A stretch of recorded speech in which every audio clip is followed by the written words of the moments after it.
A lot of people think that French people speak too fast, or it seems that they blend words together and it's really hard to recognize the words that they're using.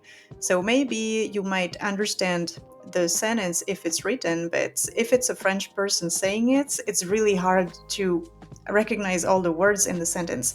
So there's a very logical explanation to that, which is usually not taught in class, unfortunately, and it's not taught in textbooks. So there's not really a way to know that if no one teaches you, but there is a way to learn to understand how people speak that way, and you can also speak that way.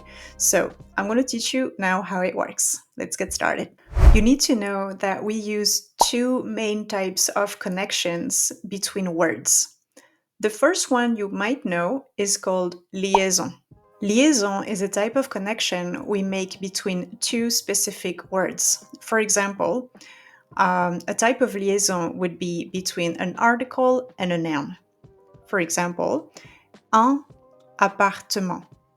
Here, there's no connection there. Un appartement.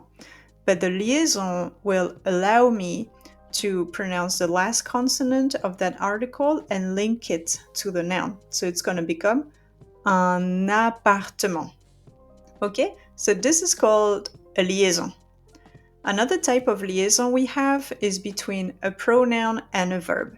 For example, vous arrivez becomes vous arrivez. So usually we don't pronounce the last consonant, right? At the end of a word, especially the S. And here, since we have this liaison to make between a pronoun and a verb, we're going to make that connection. Okay?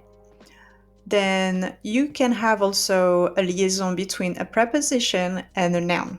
For example, instead of saying en avion, okay, I'm going to say en avion because the liaison allows me to connect those two specific words. So this is for the first one. Liaison, we connect specific words, which are most of the time between article and noun, like un appartement, or les oranges, or des amis. Okay? Or it could be pronoun and verb, or preposition and noun. So this is for liaison. Then, and this is the one that is usually not taught anywhere, is enchaînement. Enchaînement is the most important connection you need to be able to understand French people and to be able to communicate with French people. Okay, so you have let's say two different types of enchaînement. Okay, I'm going to show you the first type of enchaînement. So for the first type of enchaînement, you're going to link all the vowel sounds that you're going to see next to each other. So I'm going to give you an example. For example, here I have a sentence that says, and I'm going to read that sentence without any connection, without any enchaînement. Okay? J'ai acheté un ticket. I bought a ticket. So now I'm going to connect. J'ai acheté un ticket.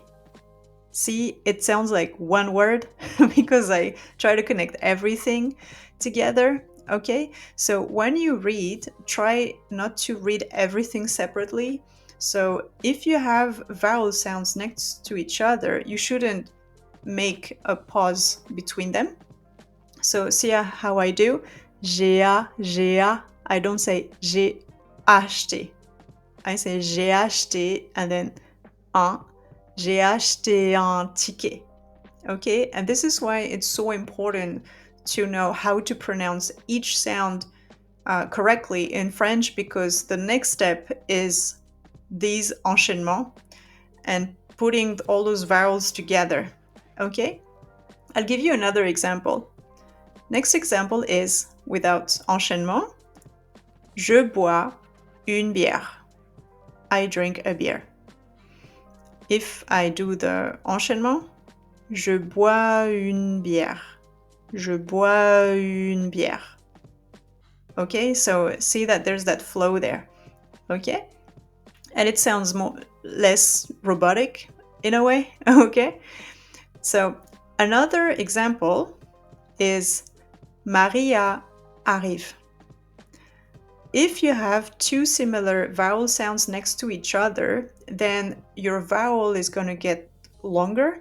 So, for example, this is going to become Maria arrive. Maria arrive. Okay? So, you just connect everything together. All right? So, this is called enchaînement between vowel sounds. The second type of enchaînement we have is between consonant sounds and vowel sounds. Okay, so I'll give you an example. Un sac orange becomes un sac orange. That means an orange bag. Okay, so another sentence would be j'achète un sac orange.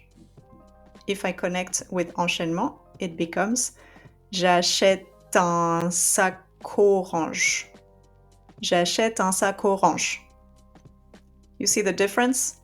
So see here what I've done with achète is that I skipped the E and I just kept the T sound, right? When you say j'achète, it sounds at the end like a T, right? You read the E, you can see the E written, but if I speak, you hear only the T sound, right?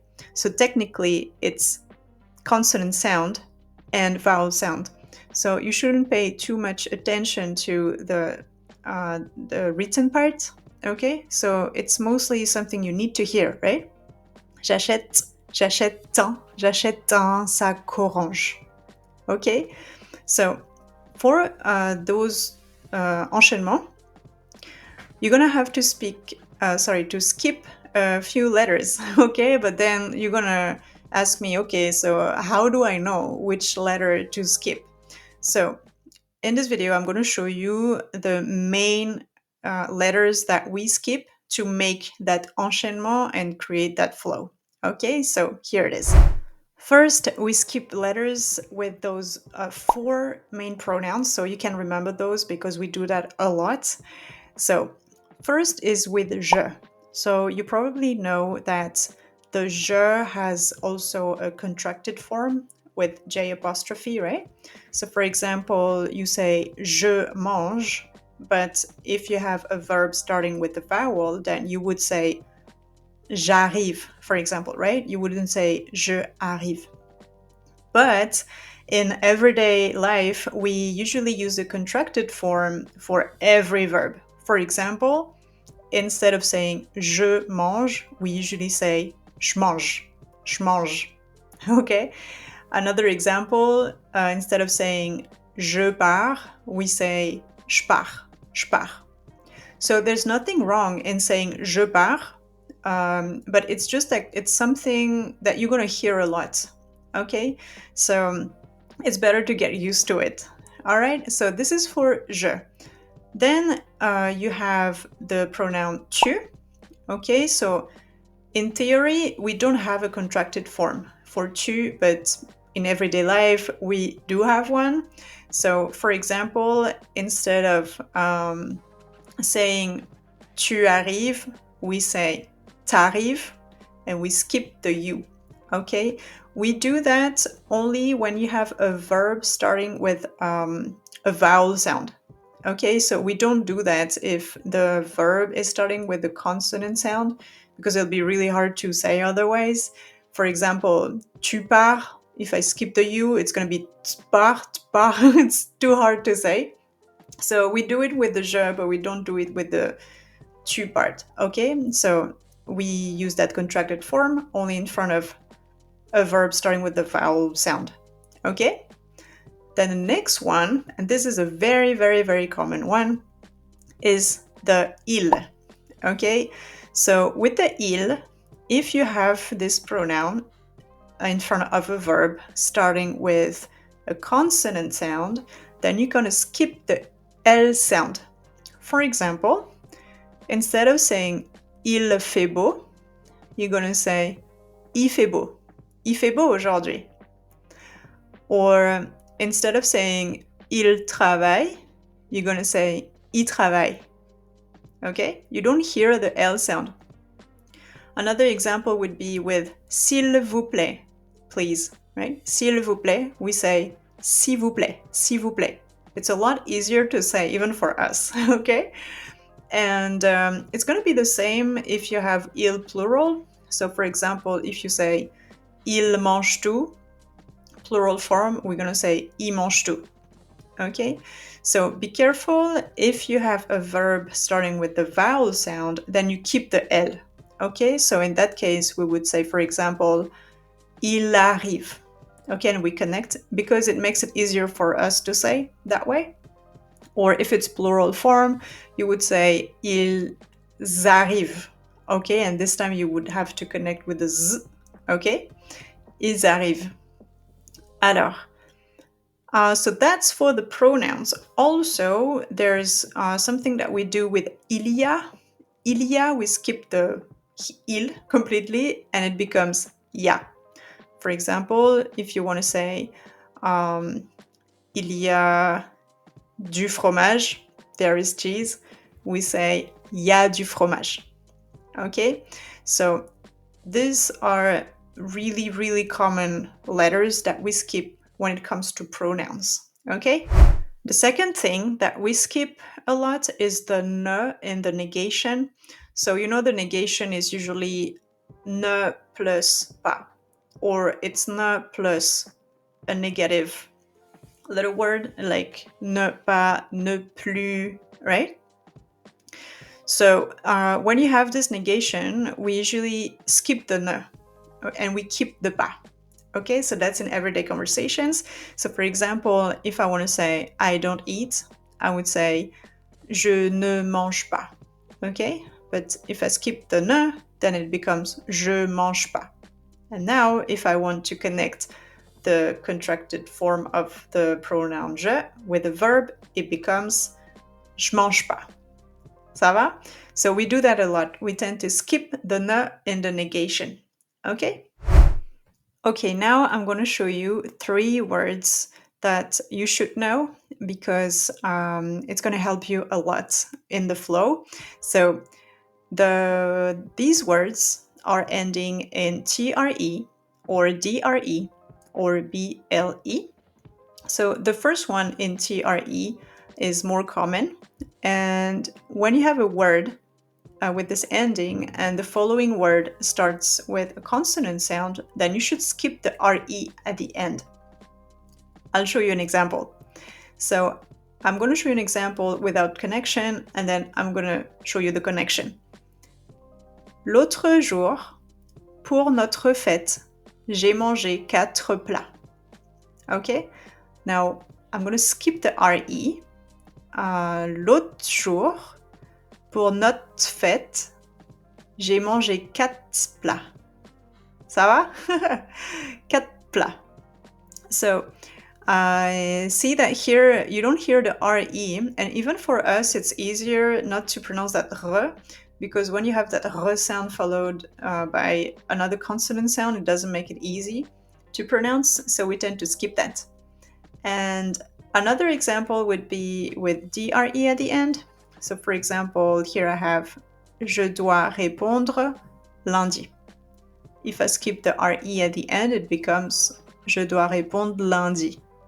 Je dois répondre lundi. It's very subtle. The last example I have is with BLE, so I'm going to skip the LE at the end. First, without connection, it becomes j'ai acheté une table ronde. And then, j'ai acheté une table ronde. Table ronde. Table ronde. Okay, can you hear the difference? So, these words with these endings are very, very common.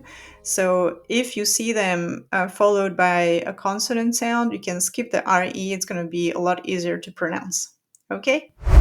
And finally, and this is the last main thing you need to know, is that if you see these little words like ce, me, le, te, so basically words in 2 letters ending in E, And if the previous words end with the vowel sound, then you're going to put them together, you're going to connect them together. Let me show you an example. For example, here I'm going to say un plat de frites. Okay? So plat ends with a vowel sound. Next word is that little word, de. So I'm going to say un plat frites, un plat frites. So basically, you're going to keep the D sound and you're going to place it at the end of that previous word. Okay, so it's not going to become un plat de, it's going to become plad, un plat frites, un plat frites. Okay, so another example. Je veux ce fromage. Je veux ce fromage. Okay, there's ce right before there's a vowel sound, e. I'm going to just keep the s sound of ce, and I'm going to put it right at the end of the previous word, and it's going to become je veux ce fromage. Je veux ce fromage. Ça va? Another example. Tu me vois. We have me, and I'm going to skip the E at the end, right? I'm going to just keep the M sound. The previous word end with the U sound, which is a vowel sound. So I'm going to put them together. And instead of saying tu me vois, you're going to say tu me vois. Tu me vois? Tu me vois? We say that, for example, if the Wi-Fi is not working or the video is not working, tu me vois? Tu me vois? Okay? Instead of tu me vois. Again, there's nothing wrong in saying tu me vois. It's just a lot of French people are going to say tu me vois, or plat frites, or tu veux ce fromage, like that. So just keep in mind all these little words ending in E. And that's it for this video. I hope it helps. If you have any questions, just let me know in the comments, or if you would like me to make a video on something specific, a specific sound, just let me know. Okay, and I'll see you in the next video. Bye!